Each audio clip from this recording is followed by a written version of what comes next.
Nikki, would you call the roll, please? Yes, Nikki Austin is present. Rich Depre. Present. Eric Ekdahl. Present. Terry Ellison. Present. Teresa Keen. Present. Cheryl McGuire. Here. Dylan McGuire. Here. Phil Vosberg. Tim Wolf. Okay, we have a quorum. We are in session. I'd entertain a motion to approve this evening's agenda. So moved. Second. Got a motion by Eric and a second by Nikki. By voice vote, all those in favor signify by saying aye. Aye. All those opposed, nay. Motion carries. Consent agenda is next. Does any board member wish to remove an individual item for consideration? Hearing none, we'll read them into the record. We're approving the minutes from the Board of Education for August 22nd, 2022. Approval of professional staff resignation, Elizabeth Struns, middle school guidance counselor. Approval of support staff hiring, Benjamin Figge, district special education driver. Tricia Myers, Monroe High School cafeteria worker. Approval acceptance of community donations, Nancy Sperry. $150 to the Monroe High School Library in honor of the class of 1952's 70th class reunion. Alter Metal Recycling, $248.11 to Backpack Buddies, and Dearth Automotive, $820 to Backpack Buddies. Again, amazing support to Backpack Buddies and from our community. We really appreciate that. But entertain a motion. So moved. A second. And a motion by Nikki and a second by Teresa to approve the consent agenda by voice vote. All those in favor signify by saying aye. Aye. All opposed, nay. Motion carries. Next item is public comment. Is anybody here for the purpose of making public comment this evening? Hearing no one, move on to old business. Approval of the Public Library Board of Trustee appointment. So this is an item that we tabled a couple of weeks ago, I think, and it has now made it through the approval process on the library board. Did you get to participate in this one, Terry? Do you have any comments? I did. No. She's been a part of the library and the community for quite a few years, so they were very comfortable voting her on. Okay. I would entertain a motion if somebody would like to make it. So, I'll second. Okay, we've got a motion by Terry and a second by Teresa to approve the appointment of Ellen Hossman as Public Library Board Trustee. Additional comments or discussion? By voice vote, all those in favor signify by saying aye. Aye. All those opposed, nay. Motion carries. Next item, we are on to new business. This is a North Side project update. So school has started, and I think Ron and Rich are going to give us a rundown on how far we've come and what we have left to do. I'll have Rich start with a little bit of where we are with the work that's in progress now, and then I'll talk a little bit about the remaining budget dollars and the recommendations for consideration going forward. Currently, the roofing is still in the process. They are expecting to be finished on the 21st of September. The doors are ordered and expected to be in for the interior doors on middle of September, so next week. And then plan on installing them on October 7th. It's, I believe, our day off, and then they'll complete the work on Saturday, the 8th. That's for doors and the lower cabinets. And that is about it for where we're at this point. Everything else, punch list has pretty much been done for the majority of the building. I think they gotta come back and do the punch list for the mechanical room. And the exterior once they get the roof buttoned up. So we're in pretty good shape there. As for the budget, we talked a little bit about this at the last meeting. We have about $135,000 from some savings throughout the project that are available for use. We talked a little bit at the board meeting last time about some of the items that were under consideration. So the exterior doors on both the outside and the inside of the classroom exterior doors, they're metal doors and they're getting rusting at the base or the bottom of them. And so we had looked at the cost of replacing them with aluminum exterior doors, and then we'd also looked at doing fiberglass doors, which is actually that kind of tan one is the exterior of our new water closet where the new water main comes into the fire system. So they were, about over a $40,000 differential between the two styles of doors. And so the recommendation would be to go forward with the fiberglass doors. The architects say that they do those a lot in buildings and are holding up well. The exterior handle will look more like the handle that's on that aluminum door because they will have crash bars on the inside. And so they'll just have pull handles on the outside of the classroom ones. So the cost to replace the exterior classroom doors would be $86,315. We have some exterior concrete repairs that just, some of them were damaged pre-construction, I guess, for the most part. Obviously during construction, it just doesn't help them out a lot. And then there's a few on the front that have kind of sunk where it becomes a low spot for potential water pooling and ponding and freezing at winter time. And then the exterior soffit fascia, obviously we've got new siding, we've got new eaves that'll be going on everywhere. And we have some soffit fascia that's kind of was done in 3 different generations up there that all has different looks. So we thought painting the entire soffit fascia at one time to give it all a look and a new look to kind of be consistent with everything else on the exterior made sense. And so those 3 projects, I didn't total them entirely here, but it looks like it's 30 and another 86. So they'll take you up to about 117,000. We'll leave a few dollars left over. We'll look to see, we'll have a little interest earnings and a little, see if there's any other savings that come up, and then we can consider either doing some LVT in the main office corridor or purchasing some library furniture. Wouldn't be able to fund all of the library furniture, but maybe we can do part of it with long-term maintenance. But for now, we're recommending the exterior classroom doors be replaced. We're recommending that the exterior concrete repairs take place, and we're recommending the painting of the soffit fascia out of the remaining savings that were there from the project. I just have a couple of questions. The previously approved additions, is the 135 after that? Yes, yep. Okay. And the doors, the FRP doors, what's the warranty on those?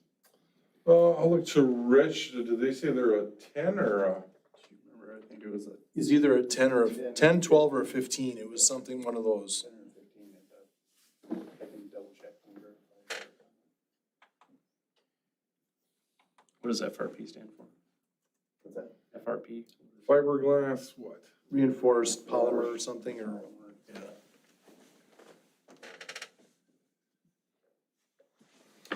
One thing to know with the doors over the years, we didn't have gutters back there. So we went to 4 to 5 pallet of salt down to like 3/4 of a pallet now with the gutters and then the drain tile that we put in previously, so. Okay. And the remaining work on the roof hasn't been interrupting day-to-day operations? No, and I would look to Amy. The roof work, has the construction on the roof, has that been interfering with learning during the day? Yes, however, we know that it's short term and we just need to go with the flow. But yeah, I mean, it's, the roof shakes, the smartboard shakes. It's okay though. We're adapting.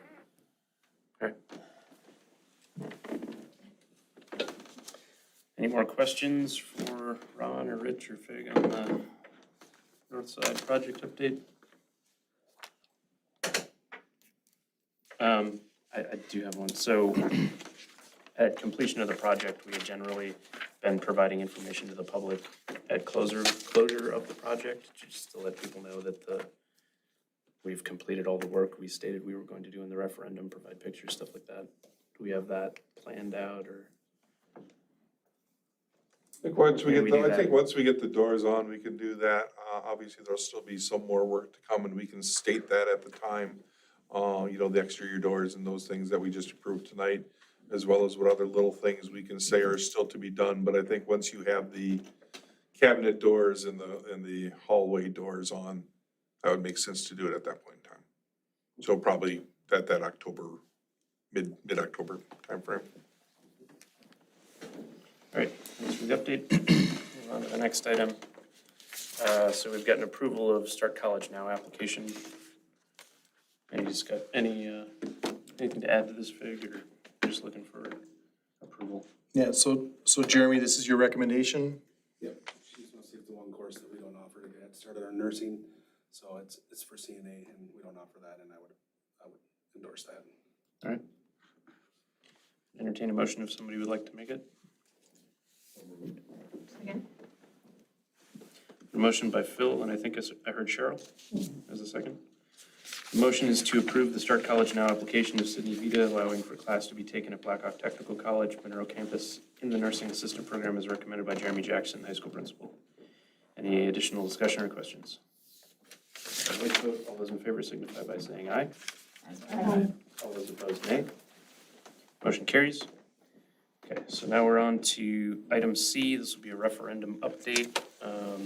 So things are becoming a little more clear, tax information and other items as we head towards the November 8th vote. And the administration is going to walk us through information that we're providing to the public and some of the plans regarding educating them.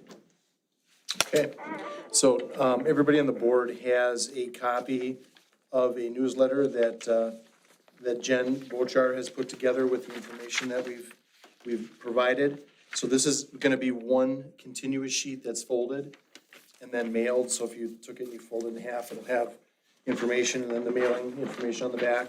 So this is a lot of the information that aligns with the mission of the school to provide modern education and address the shortcomings for the facility as far as the infrastructure and everything else. So there are a few comparative photos. There's a couple renderings on the second page. And of course, one page at the very top has the talk about the finances. So this will be getting printed this week. And Jen, this will getting mailed out maybe the end of the week or, yep. So that'll be going out. And so that's all continuous with all the other information that we've been putting together. So before I go much further, Jen, are you queued up with the video? So Ron did a video early on, and I know the monitors are not in a great place. On our website, when you click on the M, it puts you right to, it takes you right to the referendum with all the stuff that's organized, and it's excellent. It exceeds the way that we managed our website in my previous district. But I want to go ahead and start with the video in case some of you haven't seen it. It's about 3 minutes. Hello, my name is Rodney Figueroa. I am the new superintendent of Monroe School District, and I'm very pleased to be here. And I'd have to say that it's a very exciting time to be in the school district because I know that you're looking at a major facilities project with the referendum coming up with the high school. Mr. Ron Olson has been in the community for about 15 years, a very responsible and respected individual in the school district and community, and he will be sharing some more information about the project that I hope to become more intimately informed about over the coming months as we move forward with finding out where the voters sit with supporting their children, the most important asset this community has. So the process that we've been in for the referendum has actually been going on for over 5 years now. We started back in 2017 when we had C.G. Schmidt and PRA, our construction company, and our architects come and study all of our facilities and create a cost for making any repairs or updates to the buildings that were necessary.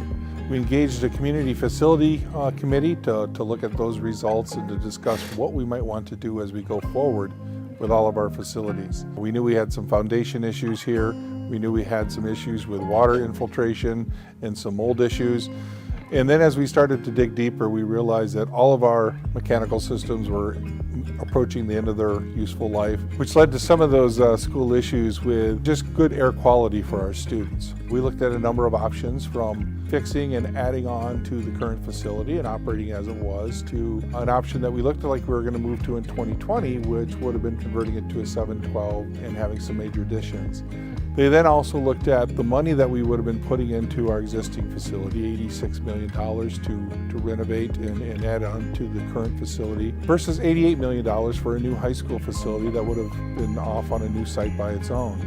Were we sure that, investing that amount of money into a building, which parts of were going to be nearly 70 years old at the time it was completed, made the best sense for our community versus having a brand new building that was designed for the education that we live in the world today versus being designed for the education of 50, 60, 70 years ago? Even little things such as the entire electrical infrastructure of the facility. We live in a far different world right now with everyone having multiple devices, smartboards in classrooms, computers in classrooms, Chromebooks in classrooms. Back in the 1950s and 60s, those just weren't a reality. And so even things such as electrical outlets in the classrooms becomes a huge issue and concern for the district. All those things led us to the point where we decided that we had to come to a referendum to the community so that the community could decide whether we wanted to at least get our high school into a sound physical state moving forward with a new facility that we could build our district off of for the future to come.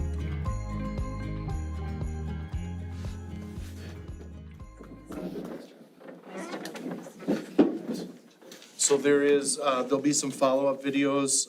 Lisa from Baird is gonna do a video explaining the breakdowns and how things break down financially and how debt is managed in a way that it makes it the most manageable for taxpayers based on what our current debt is. So that is coming.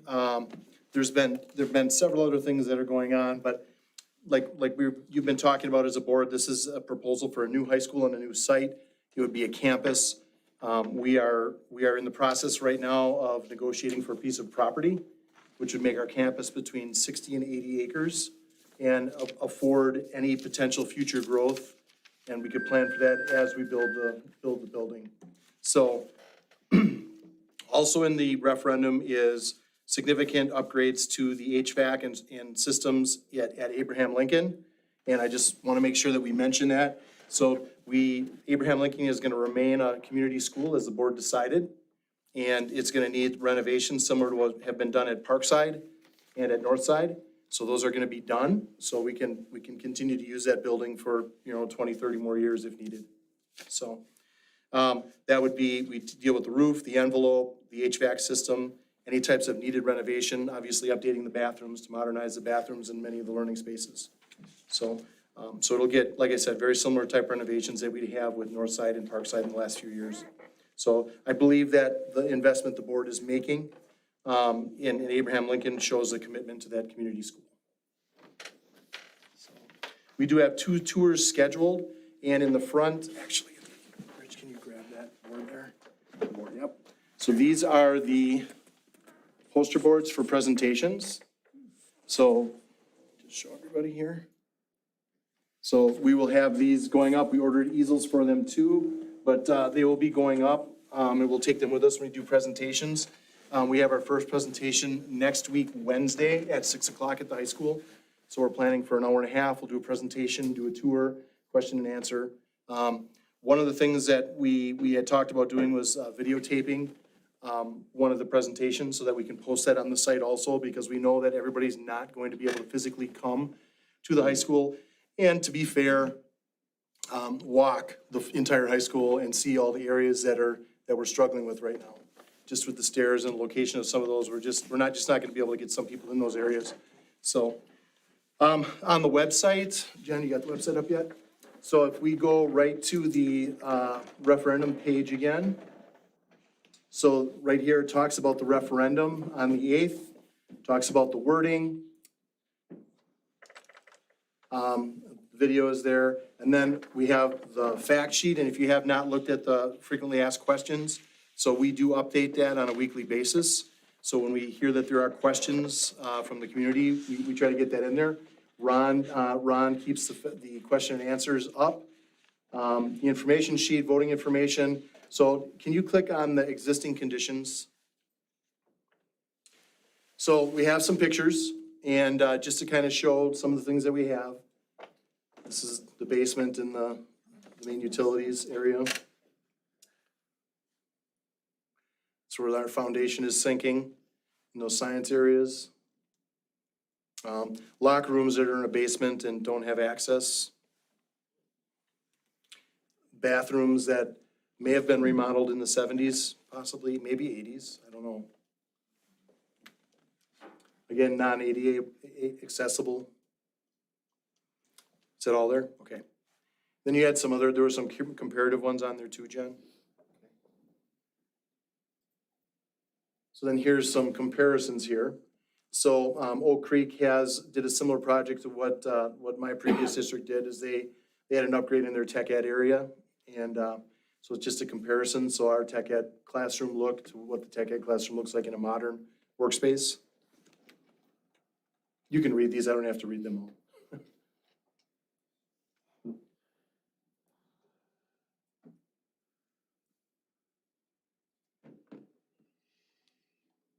And those were not swimming pools, those were for not aquaponics, for, what's it called? Where you, You look like aquaponics. was it aquaponics? It's not fish, they weren't harvesting fish? Okay, I just thought fish fry, okay. Fish feed off the plants. Yeah.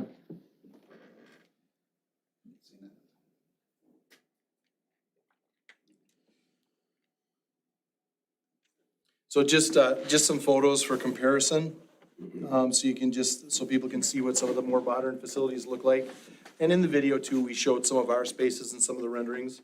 What else do we have here? Q&A. Okay, what's after modern school? Things on the website there. Survey results is on there. The referendum timeline is on there. And then a list of who is on the district facilities committee, which my intention is to re-engage them via email this week so that we can bring them up to speed on where we are and where we're going from here up until the referendum. So we have, like I said, the first scheduled tour is September 21st from 6 to 7:30. The second scheduled tour is on the October 11th, same time at the high school. Newsletters going out. We've done several radio slots already. Rich and I did a radio slot with Mike Zwiefel last week that went. And then they've been putting some different things out on the air for the Monroe Minute and such. So there's at least 2 more talk show sections that are going to be coming out with Mike Zwiefel.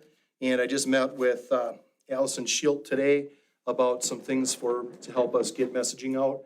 So, and we can talk more about that, basically with, information about voting, information about why this is needed, things like that. So those are things that we're going to look at as a district.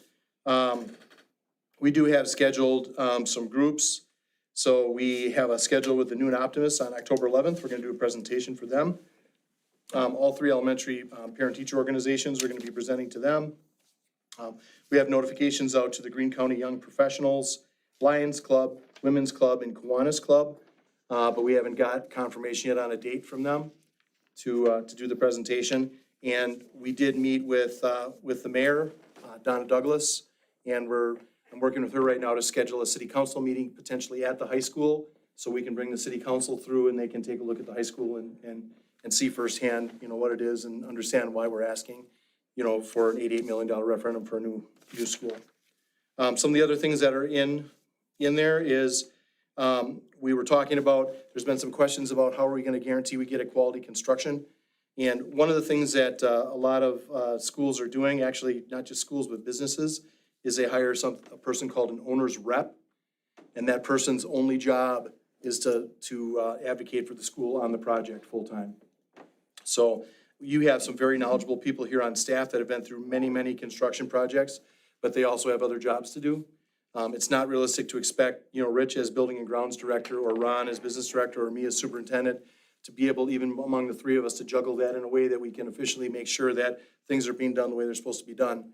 For the most part, that's what happens, but an owner's rep is going to make sure that, what is bid is what we're going to get. So it's a higher level of quality control.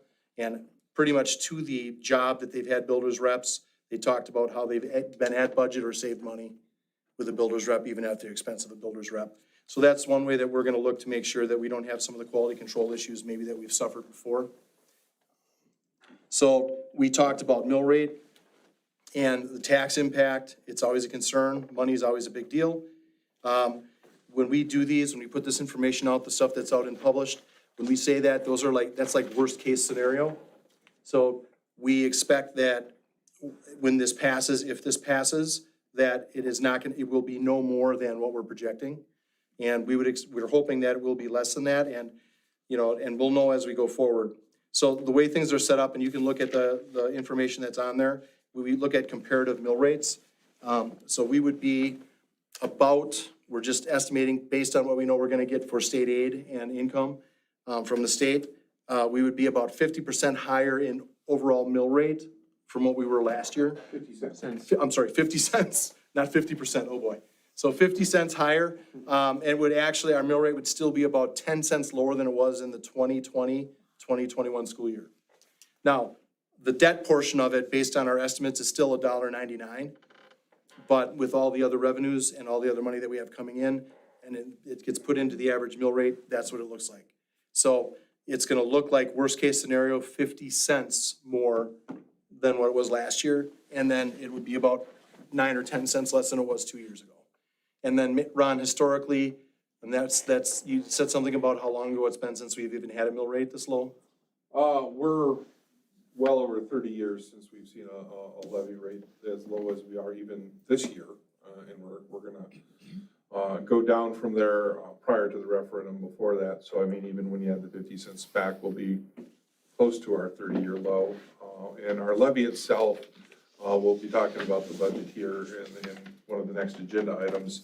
The levy itself that's being proposed for the annual meeting, pre-referendum, if this succeeds, is the same levy, not levy rate, the actual same levy, or a little less levy, I should say, than where it was 15 years ago. So I know we oftentimes hear taxes are always going up. There's a number of municipalities that are part of anybody's tax bill.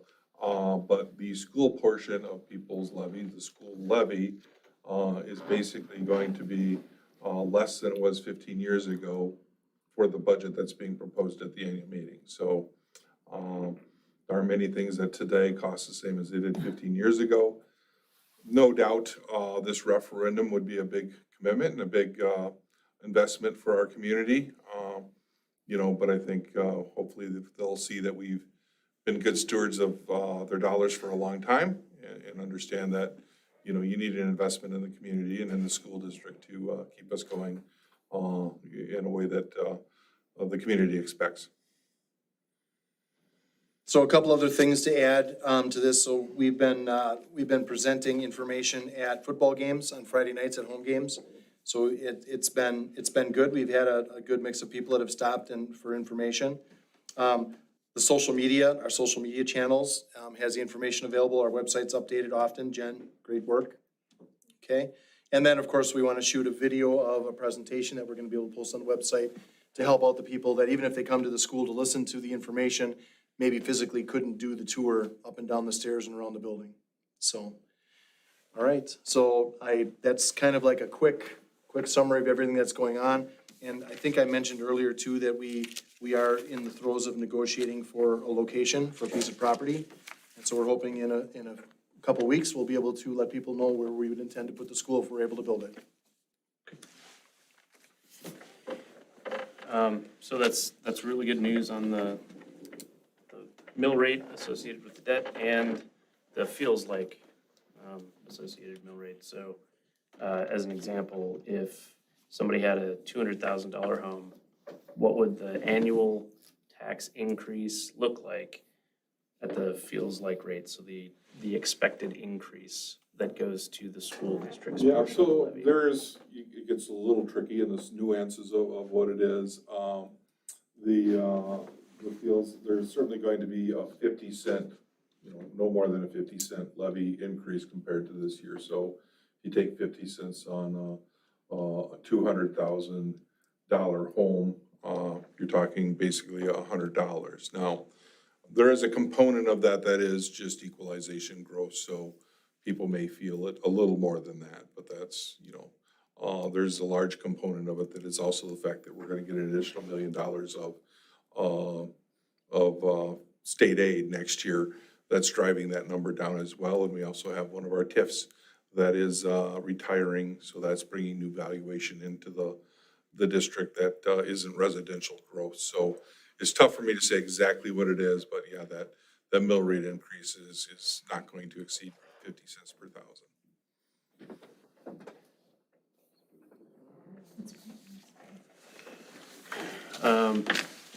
So I think you covered most of the questions that I've had with feedback from the community. So any other board members have any questions or comments? Anything you've heard from the community that we could address tonight, or administration could address it at another meeting?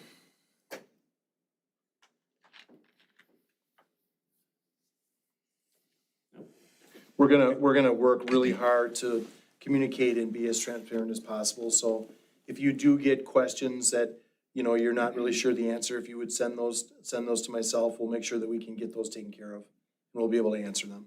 So.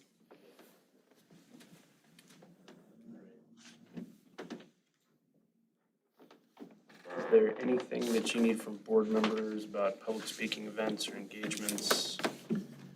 So the two that we have planned, so the one next week, Wednesday, and the one in October, we would like to have board members attend those.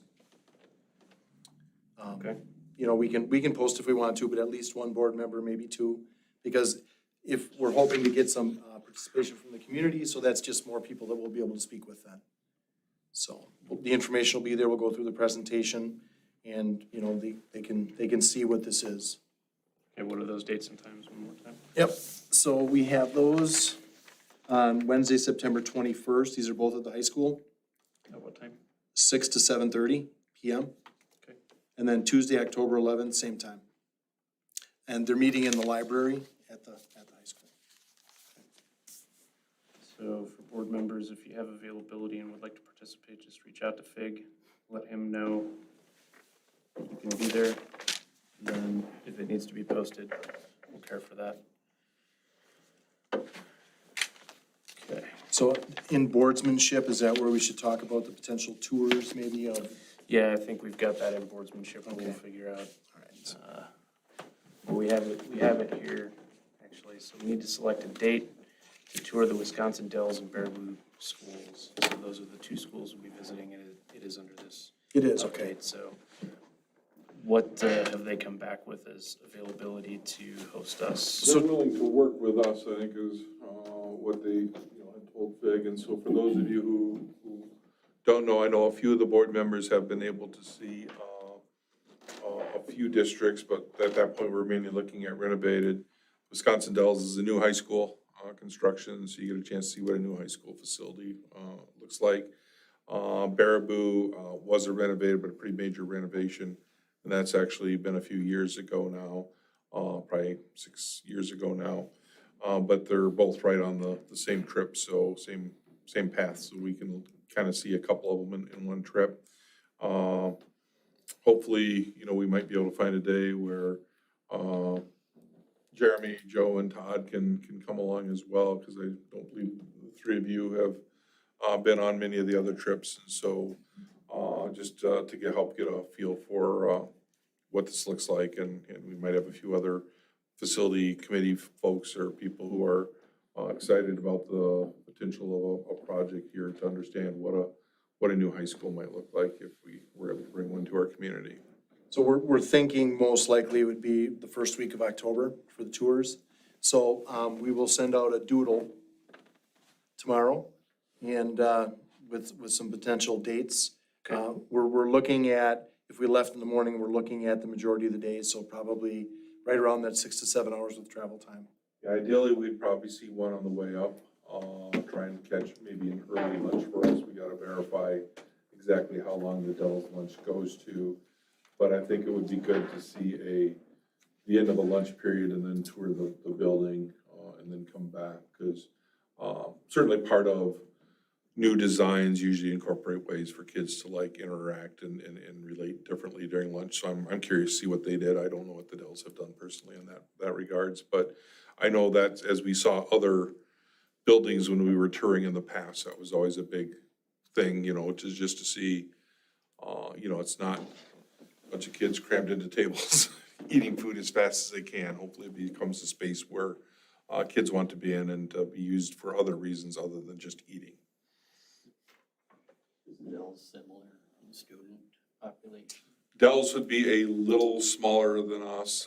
They're probably 2/3 our side or a little smaller even than I that. want to say their high school is like 450 or 470, something like that. So. But they built that with the idea that they were going to grow See as well. Yes, yeah, they've got it built a little bigger. Actually, they're now expanding. They're, it was. Performing arts. They weren't sure, if it was gonna pass. It had a failure in the past, and it passed pretty easily the last go-around.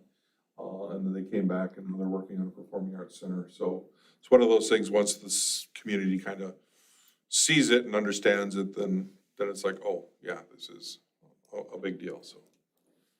So in addition to making it available for board members, we also extending invitations to district facilities committee, SOAR and launch business partners, like who's I'm city gonna, council? I think we members, can open it up to some of the groups. I'm gonna call and talk to Terry Slack over at the Dells Okay, and just see how big of a group he's right, comfortable taking too, Right. so.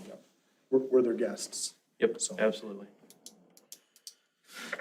Okay, So Alright. the short answer is yes and maybe. okay. Well, we'll find out how many we can get in there and then, get a date going and start communicating with those Yeah, groups, see if they Terry can send and, representatives. Terry and our architect Steve have done a few tours now, so they kind of have their pacing and their trip down, so I think that'll help, so. All right, very well. Okay. Any additional questions or discussion on the referendum update? Okay, we'll move on to item D. It's a discussion and approval of COVID-19 protocol revisions for this current school year. So we, the board obviously, adopted some guidelines early.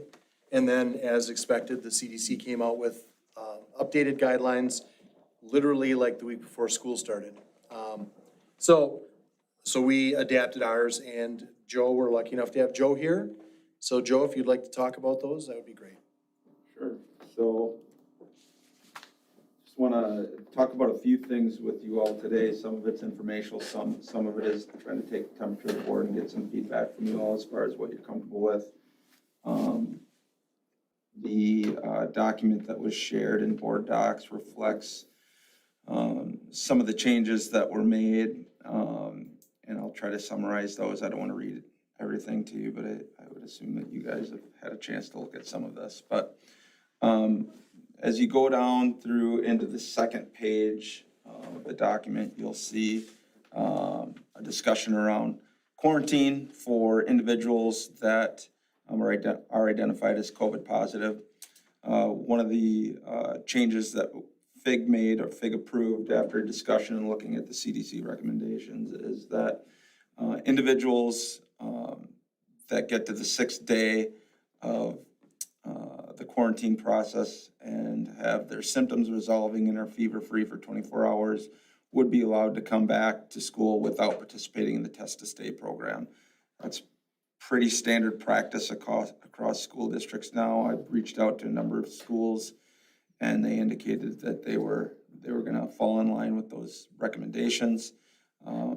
Ultimately, we didn't want to set ourselves up for fighting that battle, and if people are indeed without fever and have resolving symptoms, we wanted to allow them the opportunity to come back. Again, understanding that they would wear a mask through day 10 of the quarantine period. As I go through this, please jump in if you have any questions or if I'm sharing something that doesn't quite make sense. You also see as we move down under quarantine for those identified as a household contact, we have individuals identified as a household contact that participate in the Test to Stay program, must test through day 5 of the quarantine period. Those that receive negative tests through day 5 will be exempted from testing for the remainder of the 10-day period. That's a slight adjustment from what we had previously with those that received 3 consecutive negative tests. We're just trying to provide some consistency throughout this. I think everyone here understands and appreciates that if we have different language in different areas, that sets us up for people that are trying to poke holes in the plan. And ultimately, we're trying to provide something that makes sense, that has some alignment with the CDC's recommendations, and quite honestly, something that's relatively easy to remember when we're having conversations with people. As you look down and we get into, if we were in a situation where we needed to move to the heightened COVID response plan, I think we're all hopeful that that won't be the case. You'll see some language in there that was revised, and much of that is to maintain consistency with what we just discussed regarding individuals who are household contacts and how we're going to handle those situations. So before I get into a couple other things, I just want to stop there and see if anyone has any questions regarding what we just discussed. Under quarantine, the first bullet lists required to quarantine for 10 calendar days after symptoms. And then it mentions and until fever-free. The next bullet says they may return to school on day 6 if they're fever-free without fever-reducing medication. Does that first bullet just need to be struck? Does the second bullet capture, not sure why we'd tell them to quarantine for 10 days if we let them come back on day 6. a mask. Yeah, I think what we were trying, that's a good question, Rich, and I think Cheryl, you're right on target. I think what we're trying to capture is the default position is that you're out for 10 days. Okay. However, if you choose to wear a mask and you meet the conditions as stated, you're able to come back. So I think to your point, maybe we want to clarify that a little bit, because I'll be the first to say, as the guy that writes some of this sometimes, in my mind, it makes sense. And then as I share it out with these guys, they'll be like, what the heck does that mean? And so this might be one where, thank you, Cheryl, for picking up what I was laying down. But I think you're right that it might be in our best interest to be a bit more explicit about that. So I'll make a note of that.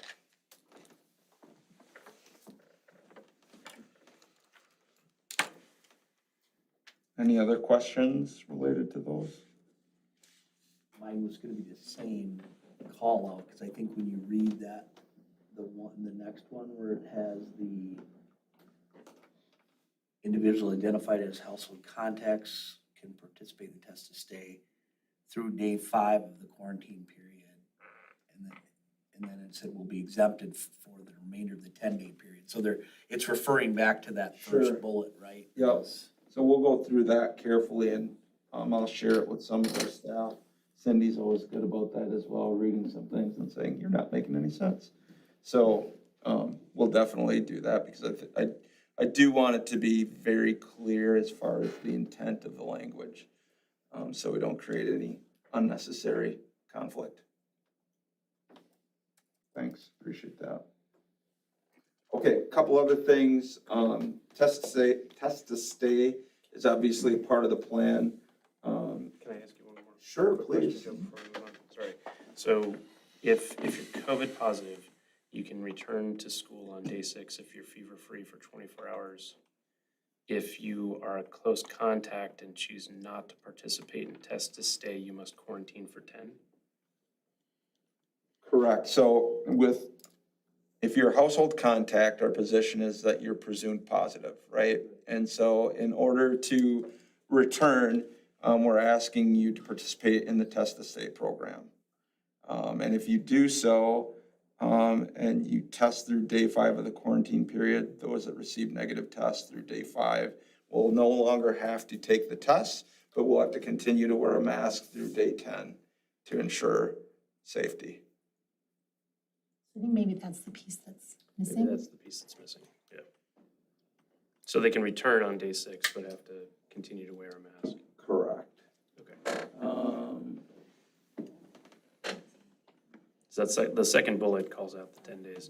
It's just aligning the quarantine period with folks that are COVID positive and folks that are household contacts. Yeah, okay.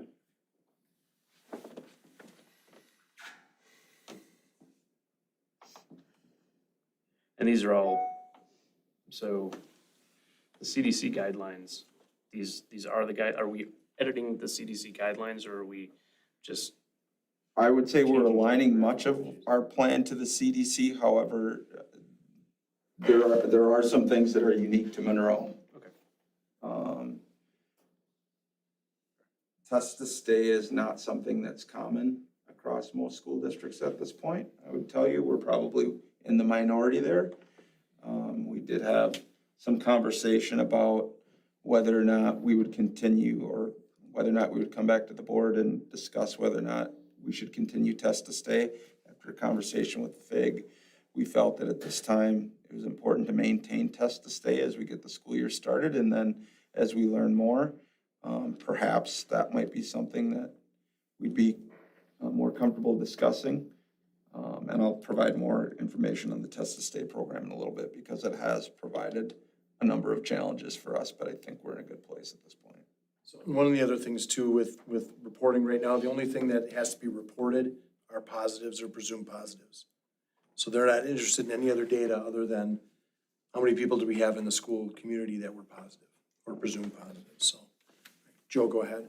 No, so good questions. And certainly appreciate the feedback on clarifying some of these things. Rich, did I answer your question or?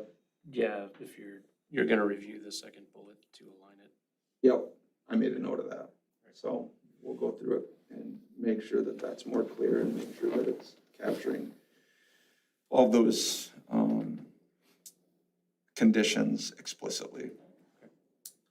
So we just referenced test to stay, and I just shared that we're looking at options relative to that. As we're planning this summer, one of the things, or one of the resources that we're relying on is a COVID clinic, which is an agency that was assigned to us. Apparently there are a couple of options, and Dana Kundert, our new school nurse, who's done a phenomenal job as she's tried to learn a new job and deal with all the issues associated with COVID.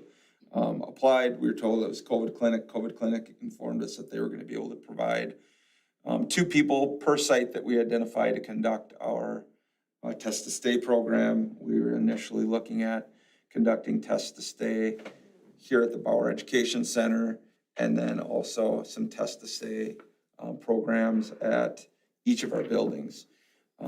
Long story short, that didn't work out. They weren't able to give us what we needed. And so it forced us to pivot, look at some other options. And what we are going to be doing with our test to stay program is we're not going to be able to offer anything at the Bauer Education Center, but instead we're going to be offering the test to stay program at each of the schools.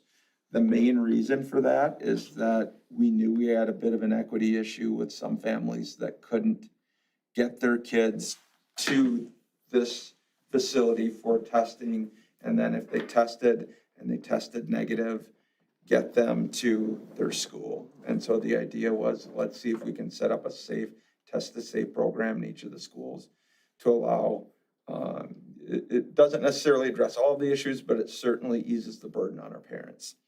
The way in which we're doing that is we're utilizing our health assistant staff to run the program. Worked with Ron and Fig to make some adjustments to hours. And it's a credit to our health assistant team that they're willing to be so flexible.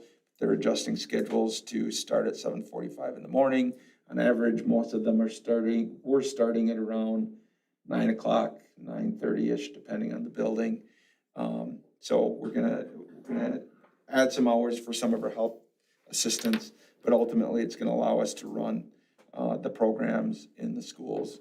We're going to use an online registration system, so we'll be able to get a sense of how many people are coming in each day. We've identified locations within each of the buildings, and we feel that we're going to be able to run it in a fairly efficient manner. Obviously, as activity goes up, that may put more of a stress on our buildings, and we're going to have to take a look at that. And we'll monitor that closely. And part of the registration system is it'll send notifications to the health assistants, Dana, myself, so that we have a sense of how many people are coming in and participating in the program. And then obviously, the principals are always great about giving me feedback if something's not working in the building. So we're feeling pretty good about that right now. Test to stay is primarily going to be used for individuals that have been identified as household contacts or those that are exhibiting symptoms that align with the COVID symptoms. So if we have, whether it be students or staff that may have some symptoms and would like to get tested so they can continue at school, we'll have them participate as well. Dana feels really good about our test supply and that we're in a good place with that. We feel good about our PPE. We're gonna have to make sure that we do this in a way that does not lead to unnecessary exposure within the buildings. I think that was the flip side of this last year, why we're at the Bauer Center, is that we wanted to avoid some of that potential exposure. But we're trying to come up with a system that not only is more equitable, but honestly is moving us more towards the endemic phase of COVID and looking at life with this virus for the foreseeable future. So that's where we're at with Test to Stay. I'd certainly be willing to answer any questions you have regarding that shift.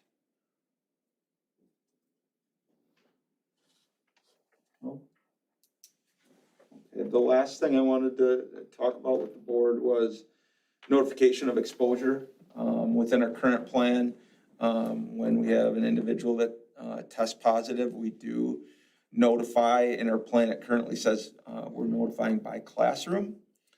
I think the idea has been that we wanted to provide information to our families when there is a positive case so they can be aware and plan accordingly. I think as we've moved through this and we've lived through some of it, I think we've seen quite a few notification of exposure messages go out. Is that a fair statement? Principals, as the individuals that send that out, it's been a lot. And so I think one concern is that the frequency of those messages have been so much that they almost feel like they've lost their value to some extent. I think you can't argue that, people are receiving some information and have some awareness of the COVID activity. But I'm wondering if we've moved past the need for the notice of exposure and instead we can look at another mechanism to communicate the amount of COVID activity within the schools. At the very least, I would recommend that we move the notification of exposure to grade level by building. And so I say that because obviously if it's activity within Parkside at third grade, we don't need to go across all third grade, but within a particular building, and certainly at the middle school, high school, that's all inclusive of the grade levels. But certainly, as I've received some feedback from individuals, including some of our principals, we're wondering if the board is interested in entertaining the idea of moving away from the notification of exposure. So I'll stop there and I'll take any feedback, thoughts. Fig, I don't know if you want to add anything to that. Yeah, kind of to Joe's point, that they get notices all the time and it ends up, it's like stop signs you don't see, you just know you're gonna stop. So when we send out notices, we want people to read them and we want them to know what's going on. Everybody knows that we have COVID, it's around. So just wherever the board is with it. So right now, like today, we had sent out some notifications because we had some positives. So, but that, and all of this stuff is gonna evolve just as the pandemic evolves or goes to endemic, however it's gonna work, so. What are the alternative forms of communicating that you just mentioned? Great question, Rich. So what I might suggest is that everyone's familiar with our dashboard. I think what we could build into that dashboard is trends by building, a week after week trend to give a sense of how much the COVID activity has gone up or down in that particular building. I think we could also have an opt-in for parents that want that emailed to them. I can tell you that as we've sent out notifications, we've had a number of not so friendly messages back saying a variety of things. And so my preference would be to send out a communication to all parents saying, if you would like a weekly update regarding the COVID activity, we're happy to provide that. And also make that publicly available at all times within our website. I think that captures the spirit of what we're trying to do with the notifications. I think from my perspective, we have to understand that COVID's in our buildings.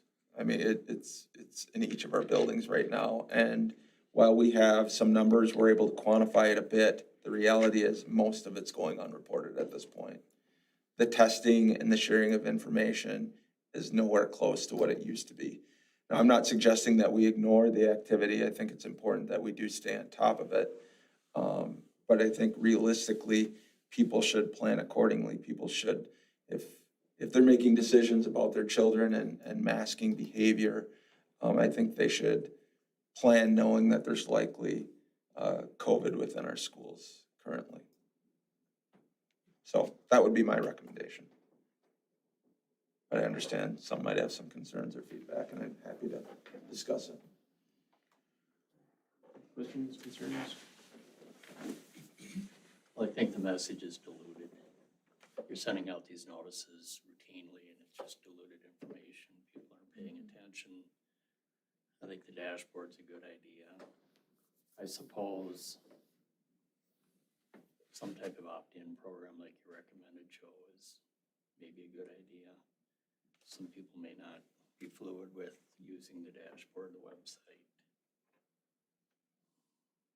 And we would make that very, I mean, it'd be a simple Google form that I would create and send it out to all parents. They'd click on it and say, are you interested in receiving this? Yes, enter your email address. It populates a spreadsheet. We do a mail merge and we send that out to that list that we can update every week if people opt in or out. And But it wouldn't be every day. I think that's it what would be at the end of every week. It'd basically be Friday, or if we had a long weekend, we'd at the end of the week. And then we'd provide the totals, we'd provide the trends in each of the buildings so people are aware. I'm okay with your suggestion too. I mean, it hits everyone. If you want to still get it, you can. You don't, those that don't want it aren't gonna get it. Or you can go look if you want. The other thing I would say, nothing about that plan would prevent us if we saw the activity increasing to a level where we felt it was necessary to start providing more information to people. Certainly, that's always an option that's available to us. But yeah, I think the common feeling across the board with the principals, and you all are welcome to jump in if you disagree with what I'm saying, is that we're sending these out and they'll set up probably pretty well. The message is pretty diluted at this point. You could probably look at like the number of kids still choosing to mask in school as probably an indicator of maybe, parents' level of concern. And so if, they're saying they want to be notified, but they're not maybe taking that precaution. I don't know if those things correlate or not. People might still want that, but we don't have a lot of kids masking. And I also just want to make sure if we're providing them information that it's truly accurate, right? Last year or the year before, maybe we were doing less to mix across homerooms, or we were doing less, our kids have open seating in the lunchroom now in some of the buildings, right? So while I might be saying Mrs. Johnson's third grade class got a notification because that's where the positive was, well, they interacted just as much with kids in those other two homerooms. So I don't even know that I'd be accurately notifying, which then kind of takes away maybe why you would notify. I get the time it takes in some of those things, and I think there are people that, obviously don't appreciate those things. There are people though that do. Yep. So I just think you gotta go in with that there are people that maybe spend a little bit more time evaluating their kid after an exposure. That is out there.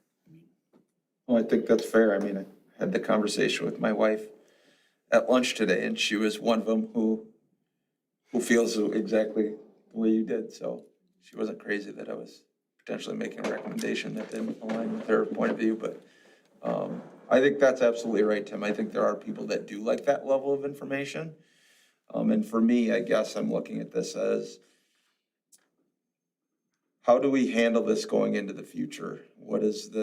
Are we going to provide this level of information for the next year, 2 years, 3 years? I don't know the answer to that, and ultimately that depends on what the board wants. But I think at some point we're going to have to transition to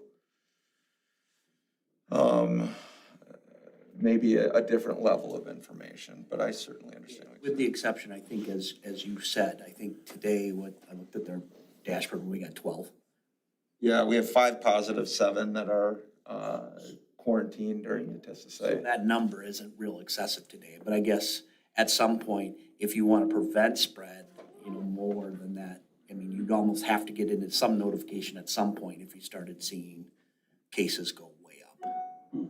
Yeah, and I agree with that. I think, ultimately FIG's gonna make a lot of these decisions, but if we see the activity go up, I mean, if we see what we saw in January, then you're probably gonna hear from us a heck of a lot more related to this. But I think back to the point of the message being diluted, there are people that simply weren't even reading messages related to COVID when we were sending them out because they're like, I get it. And I think if we're communicating when we feel it's absolutely necessary, I think people are more likely to pay attention to it. And maybe that's not accurate or true. That's just my own belief and perspective on this.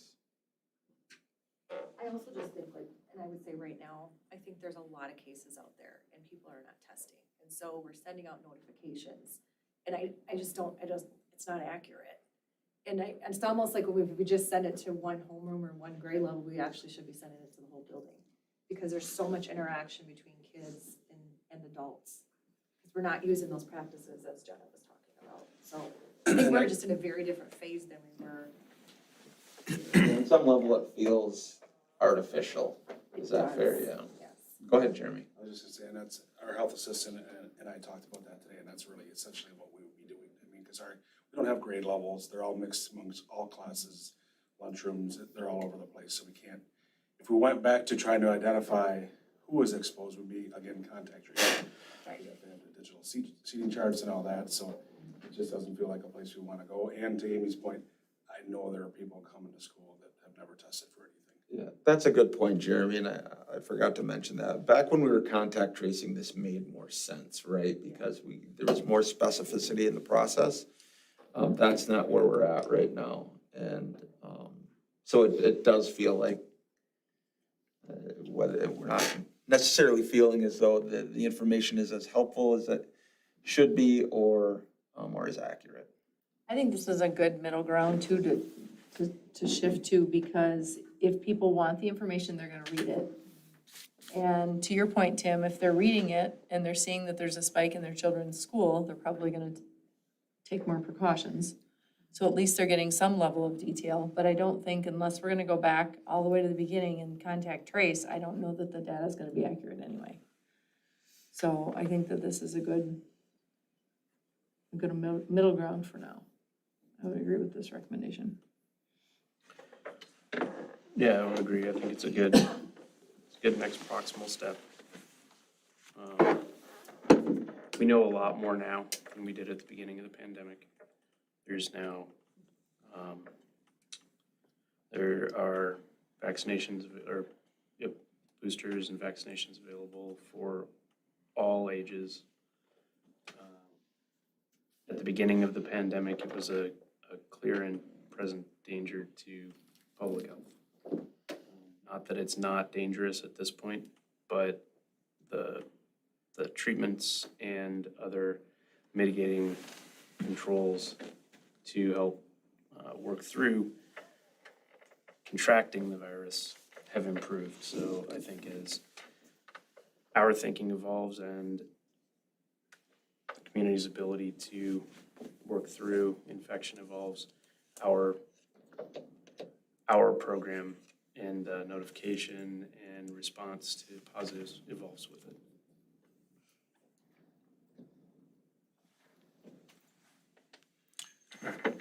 So do we wanna just go ahead and make the change? Do you wanna make a motion to make the change? If we know exactly what the changes are, so I know that we talked about some other things inside this document, that you have the authority to make the changes as necessary until the next meeting. So if you want an opportunity to go through the changes that we talked about, and then you're empowered to make those changes, and then bring it back for approval at the next meeting, Okay, we can done. do that. Appreciate the feedback. Any additional discussion, questions before we move on? All right, so we're on to item E. This is Ron's favorite part of the meeting, I believe. This is where we get to hear about the preliminary operating budget for the annual meeting. Some good news for us. I'm gonna give it to you, Ron. Go ahead and take Yeah. over. Spent a lot of time last week, working on, the updates to the budget, and you're right, it actually, I like working on the budget. It's more of my job. I got to deal with, the budget sometimes than all the other stuff we sometimes are dealing with, so, this is the budget that will go to the, annual meeting. It'll be the budget that we, put into the paper, as well as we put into the annual meeting booklets, and so that's why we're doing this now, to give us time to make those preparations for our annual meeting in the middle of October. I'm gonna go through, I'll probably touch on many of this, the attachments and handouts you got, but I'm gonna start kind of speaking from the summary that I sent out to you. The levy is currently projecting at a 7.57% reduction, from the current year. That's being driven predominantly because we are estimating an additional $1,046,000 of state aid coming in, and I'll talk a little bit more to that in a second. So our projected levy, and that's the levy itself, not the levy rate, as I mentioned earlier during the referendum discussion, is actually less than the district levy from 15 years ago. So the good news is, for people who, don't like the taxes going up, our levy's been really steady for the last 15 years. The bad news is ideally you would like to see there being some growth in there to help fund our education, and that's partly why we sometimes have the operating referendum discussions that we have to bring up periodically as well. In addition to that reduction in the levy, we are seeing a large increase in property valuation across the state, as well as locally. I used a 15% equalized valuation increase. Our consultants are actually projecting 17 to 18% for Monroe, so even more than that. But I like to be on the conservative side of that. So with the reduction in the levy of over nearly 7.6%, and with the valuation increase of 15% being estimated at this time, we're looking at a 19.63% reduction in our levy rate to $7.40, which is $1.80 less than this year's, and we were already at a 30-plus year low this year before that happened. So that's just driving our levy rate down even further. The budgeted deficit for Fund 10 is $926,251. I think we were up closer to 1.8 million, almost 1.9 when we talked less, so we were able to bring that down considerably. And keep in mind that we carried forward $310,226 of designated fund balance from the governor's allocation of federal dollars we received last year to help offset what we knew was going to be some inflationary increases for not only salaries and fringes, but other things this year. And so we have that to apply against it as well. I talked a little bit about the state aid increasing $1,046,589, which then drives our levy down a little over $1 million. The actual estimate from DPI showed it could be as much as an additional $300,000 more than that. I rebuild the aid formula based upon what our actual revenues and expenditures were for last year, so it gives me a little better picture at it. But the reality is each district is going to either spend more or less than what they budgeted, and then that kind of changes the state as a whole. And so the truth will probably come out somewhere between where my number is and where their estimate is. So there is a potential, I would say, that we'll get even more state aid, and that would lower our levy even more. ESSER 3 funds, we basically allocated ESSER 3 funds to help offset the cost of all of our ELL staffing across the district, to offset any of our interventionist programs that are not funded by other federal programs. So our interventionists at the high school, our two at the middle school, one of our folks at Abe Lincoln who's not federally funded, and then our individual at Northside who's not federally funded. So we're going to cover all those positions for the coming year with ESSER 3 funds. We're also covering some of the curriculum for the new ELA programming that we have. So that came to $1.2 million. That'll leave us about $200,000 of ESSER three funds remaining for next year that we'll continue to allocate to offset probably some salaries next year for those non-federal funded programs or staff, I should say. The rest of Fund 10 revenues are basically the same. A couple areas, I mentioned the new governor's allocation he just announced for this year. There's $91.15 per pupil from unallocated COVID dollars he's dedicating to education. So that's going to be a little more than $200,000 of additional revenue in this year's budget, which was partly how we closed some of that gap that we had. He's going to continue to fund the Get Kids Ahead mental health initiative that he started last year. And so that's, this year was about $40,000. Basically, there's going to be, I want to say a $10,000 to $20,000 allocation for our district. And then it just depends upon how many other districts opt in to see if we get up to the 40,000. But that's what we received last year. And he put the same amount of funds into it. Couple areas where we reduced our revenues, was areas where we reduced some staffing costs as well. So we weren't able to find a person to fill one of our elementary Spanish positions. So obviously that means we'll get a little less funding from the colony to help offset that. We usually have our Title I spending usually far exceeds what our budget is. We had one of our reading specialists who's title funded leave shortly before school started. And so we'll have a sub in there, but those subs aren't going to likely be reading licensed subs. So we won't be able to claim that position. What does that mean? Means we'll probably, instead of getting 280,000, we'll get about 260,000. And then we will have 20,000 left over next year to fund when we're back to 4 full-time title staffing like we normally have every other year. Because we always spend about 50 to 60,000 more in our title staff than we actually get in title funding. Our Fund 10 budget expenditures are 2.82% more than last year's budget. Remember, we bring our budget in usually a little bit under, so it's about 5.7% more than last year's actual. Again, we knew we were going to have some increased costs this year from the inflationary increase for staffing, as well as utilities, the transportation with the fuel escalator, all those things that come into play. We had some ELL expansions last year that we're continuing those staffing going into this year. We brought back the school psychologist position at Abe Lincoln.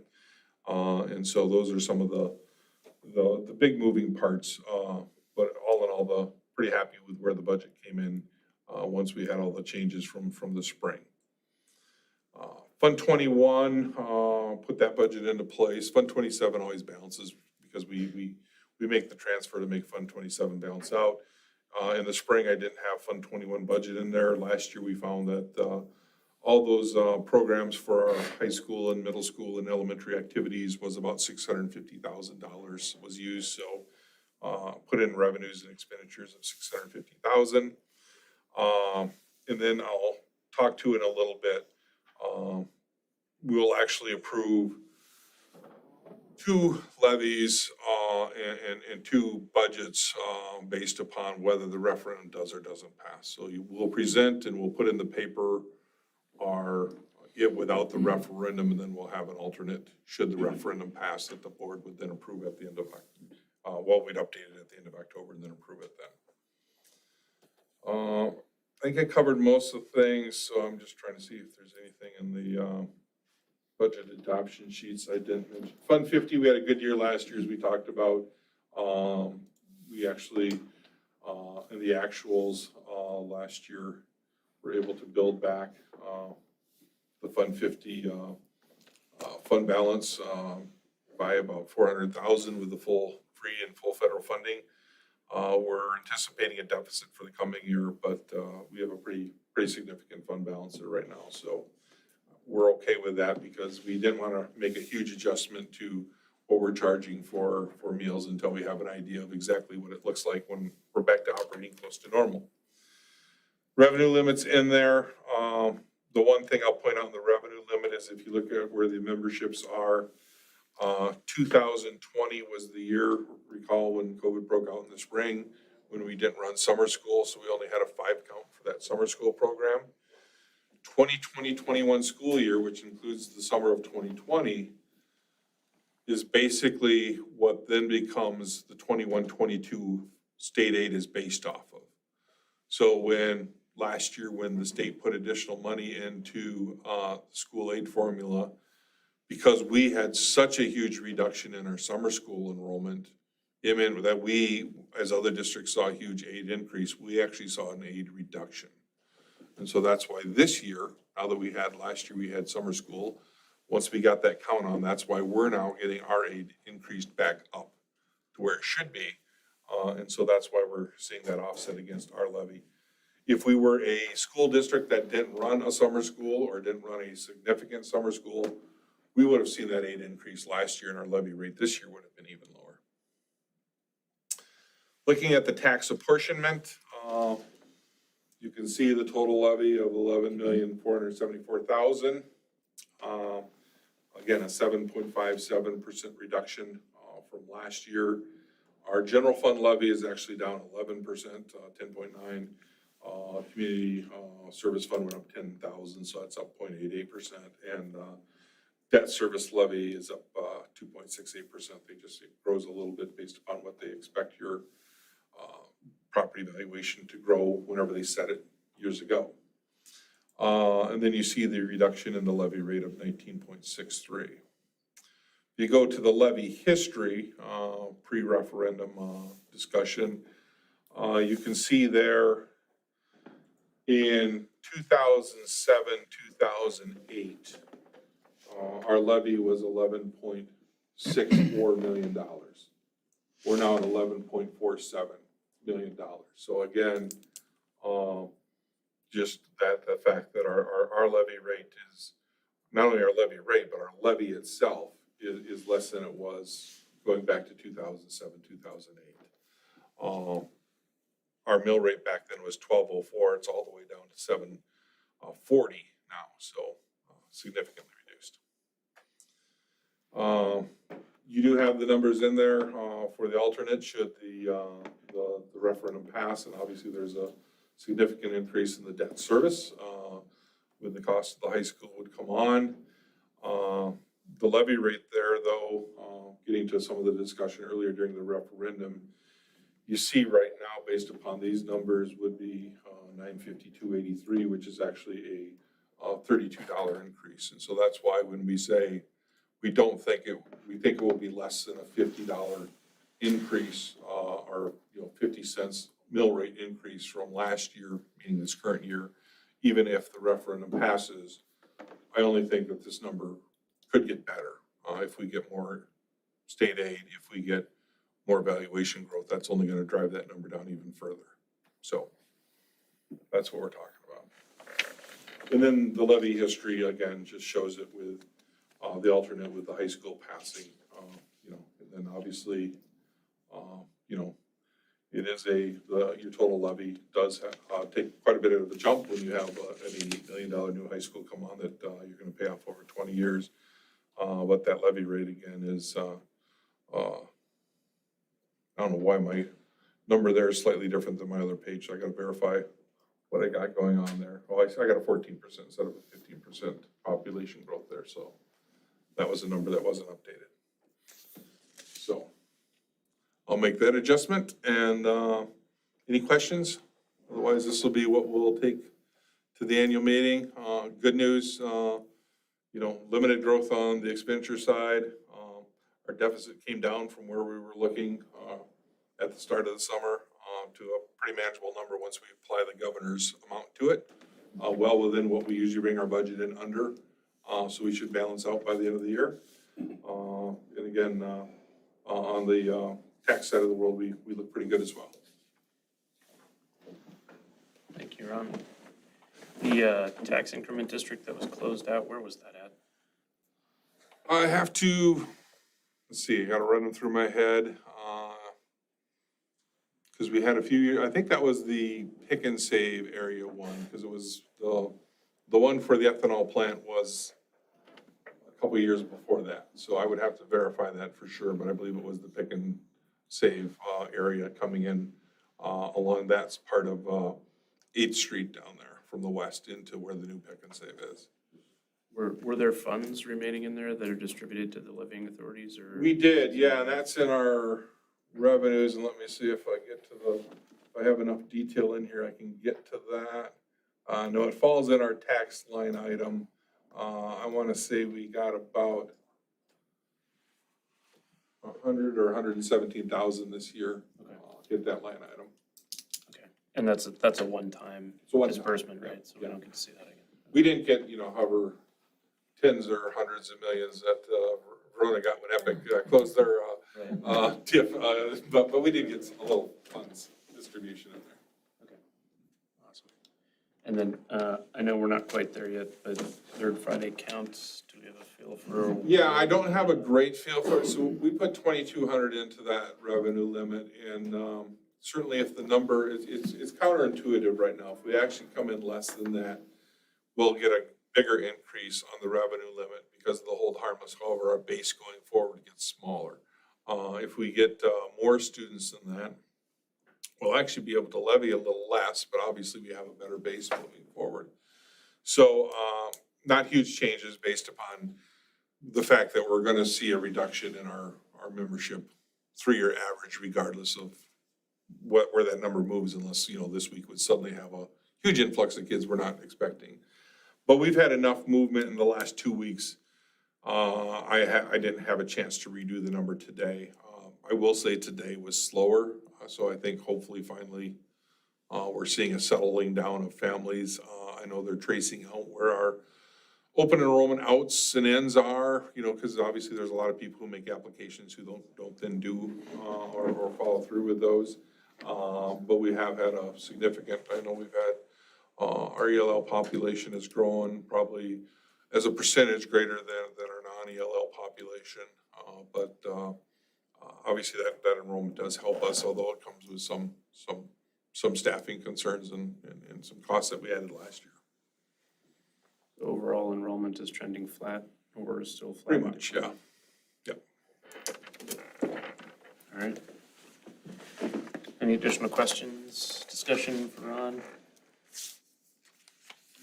Okay, then he'd be looking for us to approve his 22-23 preliminary operating budget for the 2022 annual meeting as he presented it, if somebody would like to make the motion.